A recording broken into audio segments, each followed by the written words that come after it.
Hey, everybody, and welcome back to the Positive Male Role Model Podcast. Like a city in Massachusetts without the letter B, I'm still your host, Austin, and today's episode is about happiness, contentment, appreciation, and gratitude. But before I dive in, I just want to take a quick second to thank not our sponsors because we don't have any, but to thank y'all, everyone listening, for supporting the podcast. Today crosses the 1 month mark since I started doing this, and I think it's pretty amazing that it's slowly and steadily growing. In 30 days, somehow, some dude talking to his gaming headphones has done 2,000 impressions. I'm humbled and appreciative. Just super grateful that something that I've contemplated doing for years finally came to life. And on top of that, that it can be a creative outlet that I have that can help people like I always dreamed. Like, that's sick, even if it never makes a penny. So yeah, continuing on this theme of thanking you guys. It's a funny thing about that. I know a lot of the listeners are some of my close, longtime friends. Some of whom inspired me to kind of want to do this.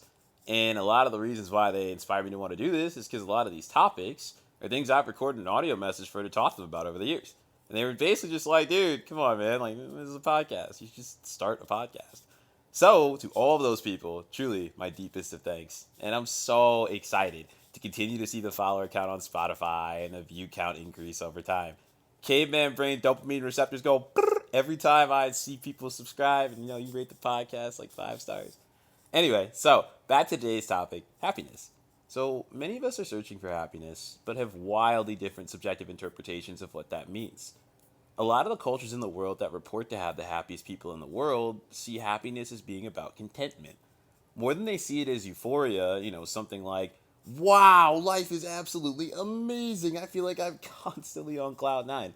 Instead, that contentment is more of a, I'm satisfied with how things are going and where I'm at right now, with the people around me and the things I'm currently doing. Happiness is not all the material possessions you can buy, the number of people you can get with, or how cool everybody thinks you are, or finally getting that career you think will finally solve all of your problems. I find when your happiness is tied to either how you are externally perceived by others or what your accomplishments say about you, it tends to be a recipe for an unstable and fluctuating sense of happiness. I remember I went to Hawaii last year, and while I was there, I met an older gentleman. We were regulars at this one bar, so we talked a lot over the course of 2 weeks. He said something to me that I will never forget. He told me that I exuded a sense of confidence that came from my accomplishments, and I thanked him at the time and thought about it more over the following series of months. Truth is, the more I thought about it, the more I kind of felt like he had it backwards. I try not to let external things validate my sense of self. I don't draw confidence and happiness much from my accomplishments. I draw confidence from my sense of self.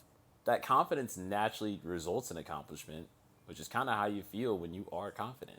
I see it that way because what happens if you ever get, really down is that you can sometimes no longer feel like you associate with or resonate with the person who achieved or accomplished all those things. You can start to become hamstringed by the expectation. Was I really the person who was first in my family to go to college or graduate med school? Because I sure don't feel like it right now. Kind of like that whole imposter syndrome feeling. Instead, I valued how I survived through the challenges I faced, as I felt that showed something intrinsic about me. I know there are things I've gone through that not everybody would have come out on the other side of the same way, or in a positive way much at all. So I try to be appreciative of that and sit with that. When I think about those future and past accomplishments and how they can come to define you, I used to think that when I had everything I ever dreamed of, then I'd be happy. When I had the girl, when I had the job, when I had the money, then I got it all. And then I was still unhappy even after I got it all. And it made me wonder, did this mean that I was like broken or something? It reminded me a lot of this one J. Cole line I love from his song Sacrifices, like referencing what it's like to go from being the little guy fighting for something bigger than themselves and having so much to prove, to becoming the embodiment of being consumed by the pursuit of wealth and materialism. So the song goes, he done moved out to the boondocks, built a big house, there he wonders how somewhere along the way he went from Huey to Eddie Once. Shout out to the Boondocks. Shout out Aaron Magruder. Rest in peace, John Witherspoon. I swear, by the way, this dude J. Cole said the lyrics he raps to like no beat, and instead he just said them in a spoken word poetry venue. Instead of being called corny and boring, people would be snapping for days for this guy. This goes to show, it's not always about what you say. Often it's about how you say it and who you're saying it to. But yeah, so did this mean that I was broken? That I got everything I wanted and I still felt empty inside? At first, I thought that's what that meant. But with time, I feel like I've come to realize Happiness doesn't come from the acquisition of new, or it quickly turns into a never ending series of chasing new things. Chasing the next emotional high, as one of my good Californian friends would say. Maybe it comes from the appreciation of what you have, noticing what you enjoy that's authentic to you. That doesn't mean you ignore whatever is not perfect. It just means you go out of your way to appreciate and to get in touch with what you're grateful for. It's important to practice gratitude and appreciation. Tell the people you love that you love them as much as you can while you still can. Not just look to the bright side, really try to be mindful and sit with what brings you joy in life. Keep notes, see what consistently makes you happy and sparks your fire over time. Speaking of keeping notes and gratitude, this brings you to the study and concept I feel significantly relates to this topic, because if you're going to talk about being positive, you have to also talk about what's tricky about the negative. So, before I get into that, I'll let y'all in on a funny thing. When I first made the podcast, I promised myself I would not make an episode about love for the first however many episodes, because in real life, I am the relationship advice guy my friends come to because they appreciate my perspective. So I know I'm like a good person to talk about it. But I also knew that if I started this podcast talking about love and relationships, there was a very high chance I would get pigeonholed into making that type of content. Kind of like a rapper who makes 3 rap albums in a row, but his one pop single blows up, so now I feel like he has to keep making pop music to keep his audience. And quite frankly, I felt that would cheapen what I really want to offer through this podcast. I want to be an ideological entrepreneur, discuss things that if you had a positive male role model growing up, they would talk to you about. I don't want to be a Cosmo, ask the writer section, or a bro, teach me how to get girls, what am I doing wrong, fragile masculinity cult leader. There's plenty of that type of, unfortunately, quite engagement-inducing content out there. So I'll leave that to those people. However, there is a psychology study that fits perfectly with this topic of appreciation and gratitude in interpersonal relationships. So I figured, why not talk a little bit about it for the purpose of the episode? To get you there, though, I have to talk about a psychological phenomenon first. A bias, much like confirmation bias. The halo effect and things like that. So this bias I want to talk about as the 101 prereq course is called the negativity bias. It's the psychological tendency among humans to focus on the negative in life more than the positive. According to psychologist Rick Hansen, a negativity bias has been built into our brains based on millions of years of evolution when it comes to dealing with threats. Our ancestors lived in difficult environments. They had to gather food while avoiding deadly obstacles. Noticing, reacting to, and remembering predators and natural hazards became more important than finding food. Those who avoided the negative situations passed on their genes. Even though it appears that negativity is a default setting, we can override it. You can increase positivity by being mindful of what is and isn't important in your life and focus on valuing and appreciating the positive aspects. It's also recommended that you break the pattern of negative reactions and allow positive experiences to register deeply. So yeah, last 30 seconds of what I just read is from an article, so I'm going to link to that article as per usual in the podcast notes. So that's negativity bias. So building off of that, I want to talk about a study that's very near and dear to my heart. So it's a study by these 2 researchers named Dr. John Gottman and Robert Levinson.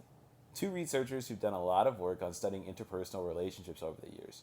To understand the difference between happy and unhappy couples, Dr. Gottman and Robert Levinson began doing longitudinal studies of couples in the 1970s. They asked couples to solve a conflict in their relationship in 15 minutes. Then the researchers sat back and watched. After carefully reviewing the tapes and following up with them 9 years later, they were able to predict which couples would stay together and which would divorce over 90% accuracy. The discovery was simple. The difference between happy and unhappy couples is the balance between positive and negative interactions during conflict. There's a very specific ratio that makes love last. That magic ratio is 5-1. That means that for every negative interaction during conflict, a stable and happy marriage has 5 or more positive interactions. When the masters of marriage are talking about something important, Dr. Gottman says, they may be arguing, but they are also laughing and teasing, and there are signs of affection because they have made emotional connections. On the other hand, unhappy couples tend to engage in fewer positive interactions to compensate for their escalating negativity.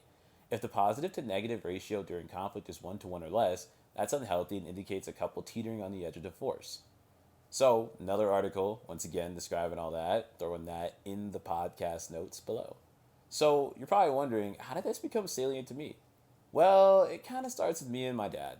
So, my pops wasn't really the best at showing appreciation, gratitude, and accepting the ones he loved. So, growing up, I kind of feared that since I didn't have the best model for that every day, I would be doomed to repeat the same thing and struggle with those same issues. He was really nice to me and really cared about raising me up, but as I got older and talked to my older siblings, they had more tales about being criticized by him for the things he didn't like than appreciated for the things that he did like about them. I don't think it's about being inauthentic and laying on a bunch of flowery flattery praise and, for the sake of it. I think it's just about being conscious about when you open your mouth and what comes out of it with the people you love and care about, that those things are more positive than they are negative. I think everyone has a story of something they said early in a friendship or a relationship that the other person never really forgot. What if you say more of the things that make you happy when you're happy the people you care about than making snide comments when you feel resentment? There's a difference between saying what you feel, how are you going to tell me that I can't be honest and people just don't like the truth, and being a jerk that prioritizes your frustrated vocal venting over actually being constructive and not destructive with someone you claim matters to you. But yeah, so about my pops and why the psych study was so near and dear to my heart and how I found out about it. Like I said, I kind of feared that because I was his kid, I'd be doomed to the same patterns. But a couple years back, I was blessed to get a really cool opportunity to go work in Switzerland right before the pandemic kicked off. One of my brothers, who's about 15 to 20 years older than me on my dad's side, actually lives out there. A brother that up to that point I hadn't seen or talked to since I was just 5 years old. So when I got the job, I tracked him down, sent him an email. He invited me to his home to catch up, so I took a train out there, went to go stay with him and his family for the weekend. I met him, my niece and nephew, and his wife. But what is indelibly seared in my brain is that when I walked into his home for the first time, I remember going to use their shower, and on their bathroom mirror and walls were a series of sticky notes. Sticky notes saying encouraging, positive, loving things, motivating words, caring words of connection, reminders for each other of the value of encouraging each other, and one note off in the corner that said, remember the 5-to-1 rule, shooting for 5 positive interactions for each negative one. So, of course, I immediately had to go look that up, make a mental note of what it was. And I just saw the way that they treated each other after reading that study, after being married for over a decade and a half. There was a love you could feel. And in that moment, I realized this man in my family, born in my blood, son of the same father, had figured it out in a way I feared that I would never. And suddenly, I realized it was possible for me to overcome the missteps of my father. Even if I was likely destined to struggle with the same struggles he struggled with, his identity didn't have to be mine. Maybe that's just how we could be different people. So, how do you show appreciation and gratitude? You got to get out of your own head a little bit. You got to push yourself to acknowledge the good things that happen in your life. I'm not saying things aren't hard. I'm not saying people give up too easy. Just try harder. I'm saying sometimes, but for doing something affirmative and recognizing the affirmative things you've done, things are only going to get worse. And the longer you don't act, the harder it gets to act. It's like setting a boundary. If you don't set it when the situation first arises, it generally becomes more difficult to set a boundary as you pass up each opportunity to do so. Depression and learned helplessness, self-sabotage and being gentle with yourself and your self-talk, these are all things from previous topics that still relate to this same idea of a negative bias takes over. Resist the urge to self-sabotage as much as you can.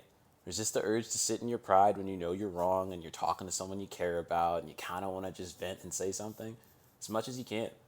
I feel like we've turned into a society that accepts and glorifies these types of behaviors as like quirky or like, oh, there I go, just self-sabotaging again. I hate myself. Yuck, yuck. I'm not saying shame yourself. I'm saying we should aspire to not do this, such that even if we do it, we're making strides in unpacking why we do it, forgiving ourselves, and being gentle with ourselves about it. Basically, that hating yourself doesn't overpower a desire to actually shift behavior. You might not be living the happiest time of your life right now, but it's not going to be like this forever. Think of self-hatred and the wave of negative self-talk, along with positivity, gratitude, appreciation, and optimism on the other end, as two opposing seats on a seesaw. The negative self-talk and worldview weight is heavier than the positive self-talk weight, thought for thought. So the amount of positive thoughts you need to have to offset the negative thoughts has to be really disproportionate in the positive direction to compensate for the amount the negative can drag you down. That is a relic of our caveman brains that are now living in a world of Tumblr blog posts, Instagram captions, and TikTok reels. The defenses are not well equipped for modern offenses, so that's where your affirmative positive action has to make up that difference. For me, I'll give you guys a little secret, I actually used to read a list of positive affirmations to myself in my rest sets in the gym between exercises. It helped me a lot over the years to build a strong foundation of confidence to my sense of self, pairing the feel-good endorphins of working out with the positive messages I was reading off the phone in my head. This is just one example of something you can do to make the positive register deeply more often, a way to keep up with how the technological world kind of means that we have to compensate. So what I'm saying is, for the college football fans out there, you'll know what I'm about to say, Fire your old mental health defensive coordinator before the new age West Coast spread internet age offense passes your team by. Modern problems require modern solutions. Shout out to Dave Chappelle. Fire your old mental defensive coordinator who gave up 60 points in the biggest game of the season. Hire your new mental Michigan Jesse Minter. Then you'll win a national championship in the mental health competition? I don't know. Maybe consider adopting a more Dutch concept of happiness. Gezellig, which I'll excerpt from an article you can find in the podcast notes. So the article goes, whenever I asked my grandmother what Gezellig meant, she never gave me a precise word or definition. It's like the feeling you have when the lights are low and your family is all together sitting beside a twinkling Christmas tree, she would say. Gezellig is how you feel when you could sit and talk for hours over a strong cup of coffee. Gezellig, pronounced the way I'm trying to pronounce it, forgive me for this pronunciation, is yet another cultural philosophy similar to the Danish hygge or the Swedish lagom that possesses a certain degree of untranslatability and is the heart and soul of Dutch culture. A health and sports psychologist best describes it as the simplicity of the everyday moment, of slowing down and creating a feeling of intimacy with the simple pleasures of life. It's about establishing a meaningful, mindful connection with the world, ourselves, and others. Although Gezellig possesses many similar characteristics to the ever-popular hygge, think warm fuzzy socks and a roaring fire, it's distinct in that it can apply to almost every situation. While hygge is most often associated with minimalism, colder weather, and more blankets, something can be Gezellig no matter the season, atmosphere, or temperature. To be Gezellig, something need only be relaxing and fulfilling. So that article I just read, as per usual, always be in the podcast notes. So yeah, temporary euphoria or lasting contentment. Which do you prefer? People rarely seek long-term happiness. They tend to seek escapism. If you believe you have no chance of being happy anytime soon, people start to engage in riskier behaviors to get short-term payoff. But happiness tends to be possible in the long run. Maybe not immediately, but if you're able to keep your eyes up, even if you can't keep your head up, your eyes will start to take in what's happening, and you may be able to see a chance to influence the direction your life is heading, even if you haven't had control of how things go for a while. I would also advise considering shooting less for escapism and short-term excitement over a different form of happiness.